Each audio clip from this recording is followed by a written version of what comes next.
In a cool city, nestled among the tall buildings, there was a cozy wooden house called Peace Home. This was the home of Adie, a smart and clever teenager, and her best friend, a fluffy white cat named Kittu Bravery. Adie always wore a sunny yellow t-shirt with the letters MJ printed on it and a black knee-length skirt.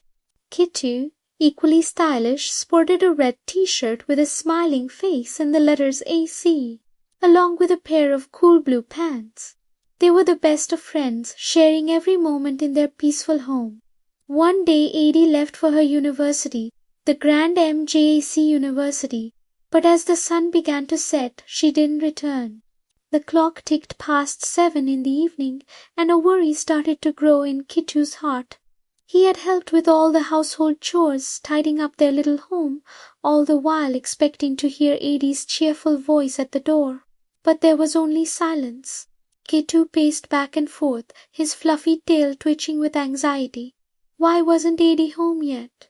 Unable to wait any longer, Kittu decided to go look for her. He scurried out of Peace Home and made his way to MJAC University. When he arrived, the campus was eerily quiet and empty. A wave of sadness washed over him. It seemed everyone had gone home for the day. Just as he was about to turn back, something caught his eye at the main university gate. It was a book, Adie's book. He recognized it instantly. It was her favorite, a thick volume simply titled Life. Kittu's heart pounded as he ran towards it. He nudged the book open with his nose. On the first page, in Adie's familiar handwriting, was a terrifying message. It said she had been kidnapped. The note described a green car with a license plate MJKO1. Kittu's fur stood on end. He knew Adie had written this in a hurry, a desperate clue for someone to find. He had to act fast. There was no time to lose. With the book clutched in his mouth, Kittu raced through the city streets. His destination was the police station. MJPS, he burst through the doors, a fluffy white ball of fur on a mission. A kind-looking policeman with a neat beard and a sharp nose saw the frantic cat. His name was Dill. Kittu dropped the book and pointed at the message with his paw, meowing urgently. Dill picked up the book and read the note. He looked down at the distressed cat and said gently, "Don't worry, little fellow. I'll get your friend Adie back." But Kittu wasn't going to just sit and wait. He looked up at Officer Dill with determined eyes and let out a resolute meow. He would not leave Adie's rescue to anyone else. He was going to help. Kittu said, "I'll join you, Dill, on your search operation for Adie." Officer Dill was surprised by the cat's bravery but saw the unwavering loyalty in his eyes. "All right, Kittu," he agreed. "You can come with me." Together the determined cat and the dedicated police officer climbed into the official police jeep, which had MIPS Jeep written on its side. Their first stop was the vehicle tracking office, a building named My Tracking. Officer Dill went inside while Kittu waited anxiously in the jeep, his paws tapping on the seat. After a few minutes, Dill returned with an update. He leaned down and told Kittu, "The car, MJKO1, is parked in a forest on the edge of the city. The forest is called Fearful Forest." On hearing the name, Kittu's heart sank. He imagined all sorts of dangers lurking in the dark woods.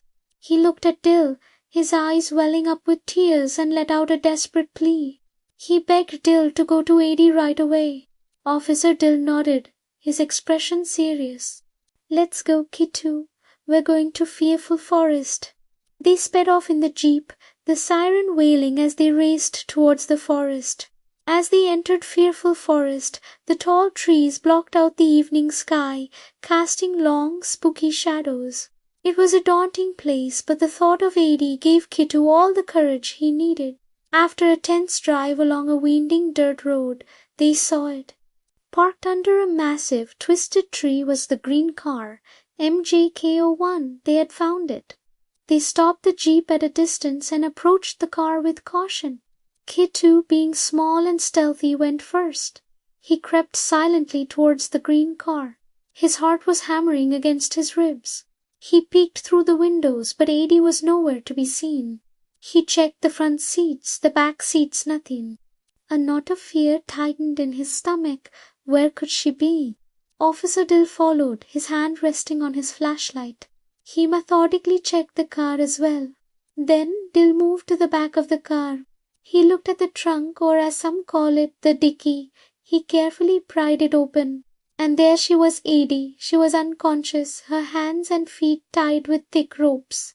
Kittu rushed forward, his worry instantly replaced by a tidal wave of relief. He had found her. He had found his Adie. He nuzzled against her, purring loudly.